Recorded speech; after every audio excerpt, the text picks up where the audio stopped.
আমার আজকের এই রেসিপিটা বাড়িতে একবার বানিয়ে দেখতে পারেন। এটা গরম ভাত, রুটি অথবা পরাটার সঙ্গেও খেতে পারবেন। আর এই রেসিপিটা ভেজিটেরিয়ান এবং যারা নন ভেজিটেরিয়ান তারা সবাই খেতে পারবেন। শুধু যারা পিওর ভেজিটেরিয়ান তারা এটার মধ্যে পেঁয়াজ আর রসুনটা দেবেন না। এবার দেখে নিন রেসিপিটা কিভাবে বানাই। নমস্কার বন্ধুরা, রেসিপিটা বানানোর জন্য এখানে ছোট একটা মিক্সিং জারে প্রথমে নিয়ে নিচ্ছি 1 ইঞ্চি আদা আর 3টে কাঁচা লঙ্কা। এবার দিয়ে দিচ্ছি 2টো মিডিয়াম সাইজের পেঁয়াজ কুচি। এবার দিয়ে দিচ্ছি 10 থেকে 12 কোয়া রসুন। এবার দিয়ে দিচ্ছি একটা পাকা টমেটো কুচি। এবার মিক্সিং জারে ঢাকনাটা বন্ধ করে এটাকে পেস্ট করে নিয়েছি। গ্যাস অন করে বসিয়ে দিয়েছি কড়া, আর দিয়ে দিয়েছি বেশ কিছুটা পরিমাণ সাদা তেল। এবার দিয়ে দিলাম 5 ফোড়ন। দিয়ে এবার মিক্সিতে পিষে নেওয়া মশলাটা থেকে আমি 1 চামচ পরিমাণ এর মধ্যে দিয়ে দিলাম। এবার এই মশলাটা আমি একটু কষিয়ে নেব যাতে এর কাঁচা গন্ধটা চলে যায়। বেশ কিছু সময় পর এটা ভাজা ভাজা হয়ে গেলে বা কষানো হয়ে গেলে এর মধ্যে দিয়ে দিচ্ছি ধনে, জিরে আর হলুদের গুঁড়ো। এবার এটাকেও ভালোভাবে মিশিয়ে নেব। এবার এর মধ্যে দিয়ে দিচ্ছি 2টো সিদ্ধ আলুটাকে আমি ম্যাশ করে নিয়েছি। আবারও আমি এটা ভালোভাবে মিশিয়ে নেব। এটা মেশানো হয়ে গেলে এর মধ্যে আমি দিয়ে দিচ্ছি 150 গ্রাম গ্রেট করে নেওয়া পনির। এবার সমস্ত উপকরণগুলো আমি ভালোভাবে মিশিয়ে নেব। কিছু সময় ধরে এটাকে মিশিয়ে নিতে হবে। এবার আমি এর মধ্যে দিয়ে দেব পরিমাণ মতন লবণ দিয়ে এটাকে আমি ভালোভাবে মিশিয়ে নেব। বেশ কিছু সময় পর এটা থেকে জলীয় অংশটা শুকিয়ে আসবে আর এটা বেশ একটা মন্ড মতন হয়ে আসবে। এবার এর মধ্যে দিয়ে দিলাম একটু ম্যাগি মশলা।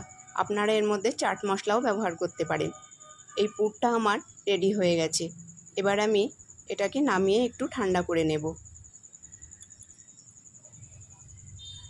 এখানে পুরটা ঠান্ডা করে নিয়েছি আর এখানে নিয়েছি 4 পিস পাঁপড়। আপনারা যে কোনো পাঁপড় ব্যবহার করতে পারেন। আর এখানে একটা পাত্রে নিয়েছি জল। এবার পাঁপড়টা আমি 2 পিটি এই জলের মধ্যে এইভাবে ভিজিয়ে নিলাম। এবার এই পাঁপড়ের মাঝখান বরাবর দিয়ে দেব পুর। এইভাবে চামচ দিয়ে আমি পুরটা একটু চেপে চেপে দেব যাতে পুরটা বেরিয়ে না আসে। বন্ধুরা, আমার আজকের এই রেসিপিটা যদি আপনাদের ভালো লেগে থাকে তাহলে লাইক, শেয়ার এবং চ্যানেলটাকে সাবস্ক্রাইব করবার অনুরোধ রইল। এইভাবে চেপে চেপে পুরটা আমি দিয়ে দিলাম।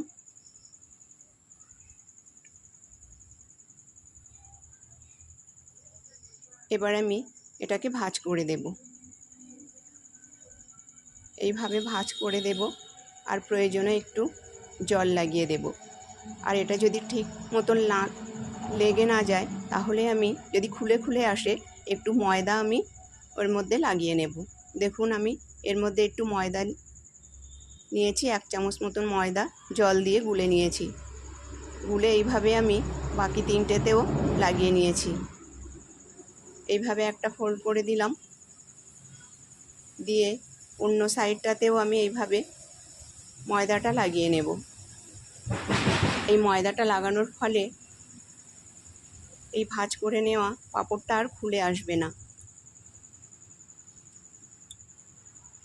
এইভাবে ময়দাটা ভালোভাবে লাগিয়ে নিয়ে আমি এটাকে ভাঁজ করে দেব।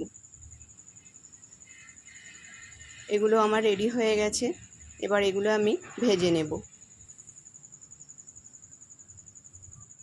গ্যাস অন করে বসিয়ে দিয়েছি কড়া আর দিয়ে দিয়েছি বেশ কিছুটা পরিমাণ রিফাইন্ড অয়েল। আর তেলটা গরম হয়ে গেলে এর মধ্যে আমি দিয়ে দিলাম পুর ভরা পাঁপড়। আর পাঁপড়টা আমি মিডিয়াম ফ্লেমে উল্টে পাল্টে ভেজে নেব। এইভাবে মিডিয়াম ফ্লেমে এটাকে ভেজে নিয়েছি। এবার এটা হয়ে গেছে। এবার আমি এটাকে উঠিয়ে নিয়ে বাকি 3টে পাঁপড়ও এইভাবে ভেজে নেব। এটা আমি উঠিয়ে নিলাম। পাঁপড় 3টে ভেজে নিয়ে ওই একই কড়াই দিয়ে দিয়েছি বেশ কিছুটা পরিমাণ সর্ষের তেল। এবার দিয়ে দিচ্ছি 2 পিস শুকনো লঙ্কা, তেজপাতা আর অল্প একটু পাঁচফোড়ন। ফোড়নটা ভাজা হয়ে গেলে এবার এর মধ্যে দিয়ে দিচ্ছি মিক্সিতে পিষে নেওয়া বাকি সব মশলা। পুরো মশলাটাই আমি এর মধ্যে দিয়ে দেব। সব মশলাটা আমি দিয়ে দিয়েছি। এবার মশলাটা এইভাবে কিছু সময় ধরে আমি ভালোভাবে কষিয়ে নেব, যাতে এর মধ্যে কাঁচা গন্ধ চলে যায়। বেশ কিছু সময় পর দেখুন কষানো হয়ে গেলে এর মধ্যে আমি দিয়ে দিচ্ছি ধনে, জিরে আর হলুদের গুঁড়ো। বন্ধুরা, আমি এর মধ্যে দিয়ে দিয়েছি লবণ, কিন্তু ক্যামেরাটা অন করতে ভুলে যাওয়ায় আমি সেটা দেখাতে পারিনি। এখন আমি লবণ দিতে পারছি না, কারণ এটা তাহলে খাওয়া যাবে না। অবশ্যই মনে করে লবণটা দিতে হবে। এবার আমি মিক্সিং জারটা ধুয়ে এর মধ্যে দিয়ে দিচ্ছি একটু জল, যাতে মশলাটা ভালোভাবে হয়ে আসে। মশলাটা থেকে যখন তেল ছাড়তে শুরু করবে তখন এর মধ্যে দিয়ে দিচ্ছি অল্প একটু চিনি। আবারও আমি এটা ভালোভাবে মিশিয়ে নেব আর একটু সময় কষিয়ে নেব। এটা কষানো হয়ে গেলে এবার এর মধ্যে দিয়ে দিচ্ছি আমি 1 গ্লাস পরিমাণ জল। গ্রেভির জন্য আপনারা যদি গ্রেভিটা একটু পাতলা করতে চান তাহলে এর মধ্যে আর একটু জল দিয়ে দেবেন। এবার গ্রেভিটা ফুটে উঠলে এর মধ্যে দিয়ে দিচ্ছি অল্প একটু কাশ্মীরি লঙ্কার গুঁড়ো। এর মধ্যে আপনারা লঙ্কার পরিমাণটা নিজেদের পছন্দ মতন কম বেশি করে নেবেন। বেশ কিছু সময় পর গ্রেভিটা ফুটে উঠলে এর মধ্যে আমি এবার দিয়ে দেব ভেজে রাখা পুর ভরা পাঁপড়। সব পাঁপড়গুলো আমি ধীরে ধীরে এর মধ্যে দিয়ে দেব, যাতে এগুলো খুলে না যায়। আমি এগুলোতে ময়দা লাগিয়েছি, সুতরাং খুলে যাওয়ার কোনো ভয় নাই। এবার এগুলো এই গ্রেভির মধ্যে আমি একটু এইভাবে ডুবিয়ে ডুবিয়ে দেব। এইভাবে একটু ডুবিয়ে দিয়ে এর মধ্যে আমি একটু দিয়ে দেব গরম মশলার গুঁড়ো।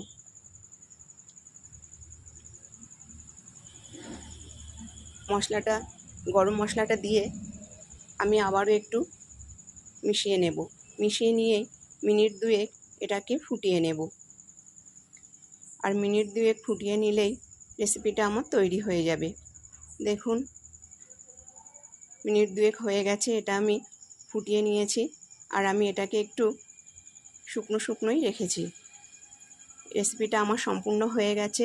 রেসিপিটা ভালো লেগে থাকলে আপনারা কমেন্টও করতে পারেন। ধন্যবাদ।